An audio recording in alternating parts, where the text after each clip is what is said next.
आज की सच्ची कहानी सुनकर आप दंग रह जाएंगे। इससे पहले कि हमारे जुल्म की दुनिया चैनल को सब्सक्राइब नहीं किया है तो जल्दी से चैनल को सब्सक्राइब कर लें। कहानी है, बिहार का एक शहर है पटना और पटना रेलवे स्टेशन के पास कोतवाली थाना क्षेत्र में बिड़ा सिनेमा के पास एक मीनाक्षी होटल है। बात कर रहा हूं 20 अक्टूबर 2023 की सुबह लगभग 10 बजे के आसपास तीसरी मंजिल पर मौजूद एक व्यक्ति फोन करता है। रिसेप्शन पर बोलता है कि मैं अपना कमरा का चेक आउट कर रहा हूं, आकर एक बार सामान देख लीजिए। जैसे ही यह बात होटल का कर्मचारी सुनता है, वह तीसरी मंजिल पर पहुंचता है और तीसरी मंजिल पर जब जा रहा है, वहां पर कई सारे कमरे हैं। कमरा नंबर 303 खुला हुआ था। उसका दरवाजा खुला हुआ देखकर वह अंदर झांकने की कोशिश कर रहा था, तो अंदर झांकर जब देखता है, वह देखकर हैरान रह जाता है। दरअसल इस कमरे में एक लड़की फर्श पर पड़ी हुई है, लेकिन उसके तन पर एक भी कपड़ा नहीं होता है। वह कर्मचारी थोड़ा सा और अंदर जाने की कोशिश कर रहा था। अंदर देखता है तो चारों तरफ फर्श पर ब्लड ही ब्लड फैला हुआ था, और ब्लड देखकर उसके होश उड़ जाते हैं। वहां से निकलता है और जोर जोर से चीखने लगता है, लेकिन उसकी चीख और चिल्लाने की जो आवाज थी वह नीचे रिसेप्शन तक इसलिए नहीं पहुंच रही थी क्योंकि होटल के ठीक बिल्कुल बगल में एक दुर्गा का मंदिर होता है और मंदिर पर लाउडस्पीकर बज रहा था। आसपास में भी लाउडस्पीकर बज रहे थे, जिसकी वजह से शोर कहीं ना कहीं उसका दब जाता है। फिर वह दौड़ता हुआ सीधा रिसेप्शन पर पहुंचता है। वहां जाकर बताता है कि कमरा नंबर 303 में एक लाश पड़ी हुई है और उस महिला के तन पर एक भी कपड़े नहीं है। इतनी बात सुनने के बाद होटल के कर्मचारियों में भी हड़कंप मच जाता है। तुरंत ही सब के सब लोग मौके पर पहुंचते हैं। पुलिस को सूचना दी जाती है। पुलिस लगभग 2 घंटे के बाद मौके पर पहुंचती है और यहां आने के बाद देखती है कि एक महिला जिसकी लाश पड़ी हुई है, उसी की वर्दी पड़ी हुई थी वहीं पास में ही, जो कि बिहार पुलिस में महिला कांस्टेबल होती है। महिला कांस्टेबल क्यों यहां पर आई है, किसने इसकी हत्या की है? पुलिस के पास बहुत सारे सवाल थे। इन सवालों का जवाब तलाशने की कोशिश कर रही थी। तब यह मामला सोशल मीडिया पर बहुत तेजी के साथ वायरल होने लगता है। हर कोई जानना चाहता था कि आखिरकार यह महिला कौन है। जब पुलिस ने जांच पड़ताल करने की कोशिश की तो पता चला कि इस महिला का नाम शोभा कुमारी होता है, जिसकी उम्र लगभग 24 साल के आसपास होती है, जो कि बिहार का एक जिला है अरवल और उसी का थाना कुर्था लगता है। कुर्था के ही गांव सुर्रा की निवासी रहने वाली थी। साथ ही साल 2022 में इस महिला का बिहार पुलिस में सिलेक्शन हो गया था और बिहार स्पेशल आर्म्स पुलिस के लिए सिलेक्शन होने के बाद पिछले 4 या 5 महीने से डेहरी ऑनसोन एक स्थित जगह है, वहां पर एक ट्रेनिंग चल रही थी और वहीं से ही इस महिला को पटना भेजा गया था ताकि दुर्गा की जो पूजा थी उस पूजा में इसकी ड्यूटी जो लगी हुई थी।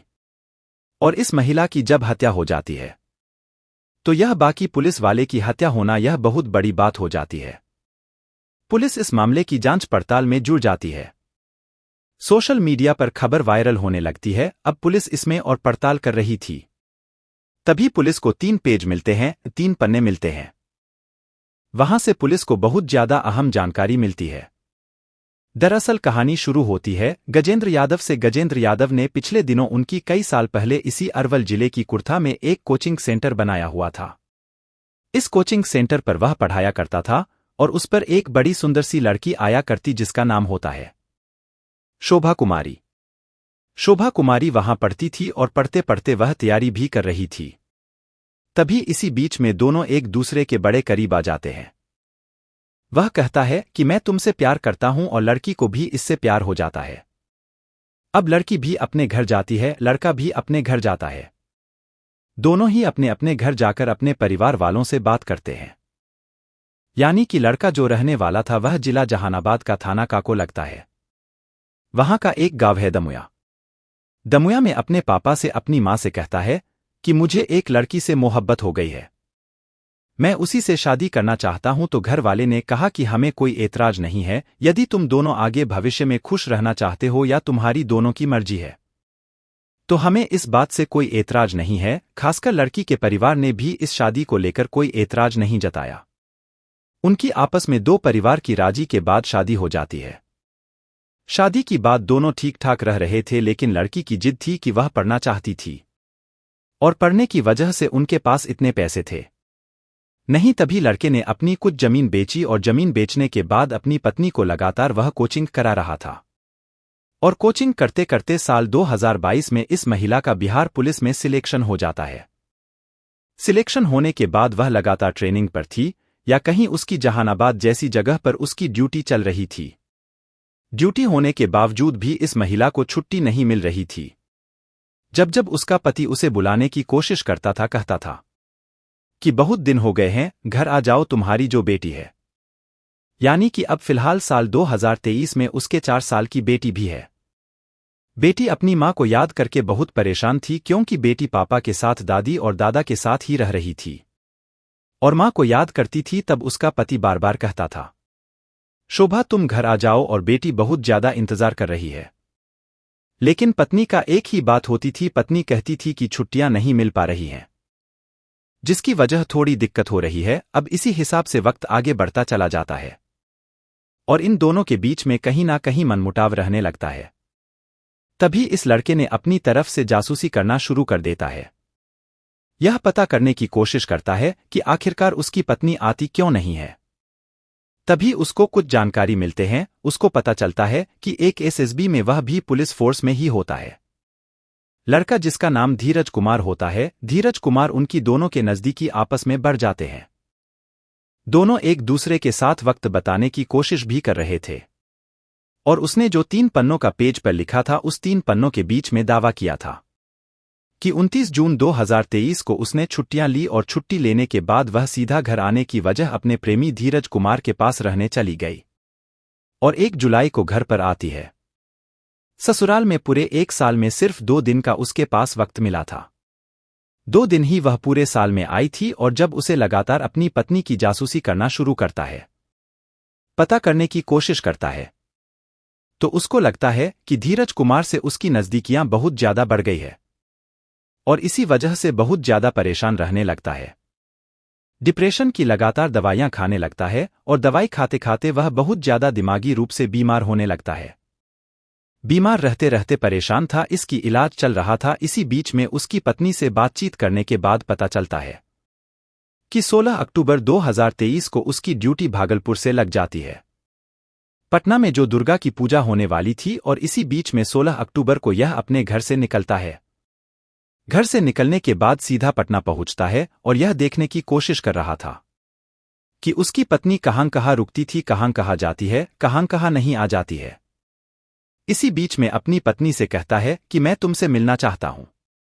वह 16 अक्टूबर को पहले ही पटना में पहुंच चुका था, फिर भी अपनी पत्नी से मिलने की वह बात कर रहा था। तो उसकी पत्नी ने कहा कि ठीक है, एक काम करो, अगर तुम्हें मिलना है तो आप आ जाओ। और रेलवे स्टेशन के पास एक होटल में वह जगह कैमरा लेता है।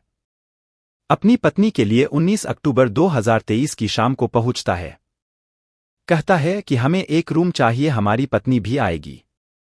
लेकिन उस रात पत्नी आती नहीं है। पत्नी अगले दिन यानी कि 20 अक्टूबर की सुबह लगभग 9 बजे के आसपास आती है और 9 बजे के आसपास आने पर वहां आसपास बहुत ज्यादा शोर शराबा था। वह अपनी पत्नी के लिए 2 अवैध कट्टे यानी कि तमंचे लेकर गया था और वहां ले जाने के बाद कमरे में जाता है। इसी बीच में अपनी पत्नी के सारे कपड़े उतरवा लेता है और कपड़े उतरवाने के बाद, इससे पहले कि कुछ बातचीत हो पाती, पत्नी को एक नहीं बल्कि 2 गोलियां वह मारने की करने की कोशिश कर रहा था। सर में जैसे ही गोली लगती है, उसका भेजा बाहर निकल जाता है और वह जमीन पर गिर जाती है। लेकिन इस शोर शराब को किसी ने देखने सुनने की कोशिश नहीं की और 9:32 पर उस होटल से वह बिल्कुल बाहर निकल जाता है। तभी पड़ोस का रूम जो चेक आउट करने वाला था, तो इसी बीच में एक व्यक्ति यह मांग करता है कि कोई कर्मचारी यहां पर आ जाए और जाकर उसका कैमरा चेक कर ले। लेकिन वहां पर एक लाश मिलती है। लाश मिलने के बाद जब इस महिला की हत्या के बारे में जानकारी मिलती है, तो पता चलता है कि एक व्यक्ति जिसने अपनी पत्नी को पढ़ाया लिखाया, क्योंकि 3 पेज के जो पन्ना लिखा था उसने अपनी जानकारी लिखी थी, उसी में दावा किया जा रहा है। इसी हिसाब से शायद उसने अपनी पत्नी को पढ़ाया लिखाया है। लेकिन पत्नी को किसी और व्यक्ति यानी और सिपाही से प्यार हो जाता है और वह अपनी ससुराल, अपने पति, अपनी बेटी पर बिल्कुल भी ध्यान नहीं दे रही थी। जिसकी वजह से उसके पति होता है गजेंद्र यादव उसे गुस्सा आता है और गुस्से में वह अपनी पत्नी का मर्डर कर देता है। फिलहाल पुलिस इसी कहानी को सच मान रही है, लेकिन पुलिस अभी कोई मामले में और भी जांच पड़ताल में जुटी है। जो भी सच होगा वह सामने आएगा। जो इलाके की डीएसपी हैं, उनका यह दावा है कि जितनी जल्दी हो सके घटनाक्रम का खुलासा किया जाएगा और इस घटनाक्रम में जितने भी आरोपी होंगे, जितने भी लोग गुनहगार होंगे, उन्हें किसी भी कीमत पर बख्शा नहीं जाएगा और उनके खिलाफ कड़ी से कड़ी कार्रवाई की जाएगी। पर पुलिस ने पत्रकारों ने जब इस लड़के यानी कि गजेंद्र के पिता से बात की, जिसका नाम राम आश्रय यादव होता है, साथ ही पंपत्ति देवी इसकी मां का नाम होता है, और दोनों का यही कहना था कि जो उनका लड़का है बिल्कुल ठीक ठाक के सीधा साधा है। दोनों के बीच में थोड़ी सी अनबन थी, इसलिए इनके 2 बेटे हैं, दोनों बेटों को अलग कर देते हैं ताकि यह खुशी खुशी रहे। और इन्होंने अपनी मर्जी से ही प्रेम विवाह किया था, और प्रेम विवाह के बाद उन्हें यह सब दिन देखने को मिलेंगे, ऐसा कभी जिंदगी में सोचा नहीं था। इनकी खुशी के लिए ही उन्होंने इस शादी के लिए हाँ की थी। लेकिन महिला के बारे में जिस तरह की बातें चल रही है कि उसने प्रेम विवाह करने के बाद भी किसी और से प्रेम कर रही थी, और वह धमकियां दे रही थी कि वह इसके जो प्रेमी है धीरज, उसी से ही शादी करेगी, अगर तुम बीच में आओगे तो तुम्हें मार देंगे या गोली मार देंगे। दोस्तों, इस वीडियो से किसी को डराना या धमकाना नहीं है, बल्कि आपको जागरूक करना है और आप सचेत रहें। दोस्तों, वीडियो पसंद आई हो तो लाइक शेयर करें। अगर आप अब तक जुल्म की दुनिया चैनल को सब्सक्राइब नहीं किया है तो जल्दी से चैनल को सब्सक्राइब करें, रोज एक नई सच्ची कहानी सुनने के लिए। धन्यवाद।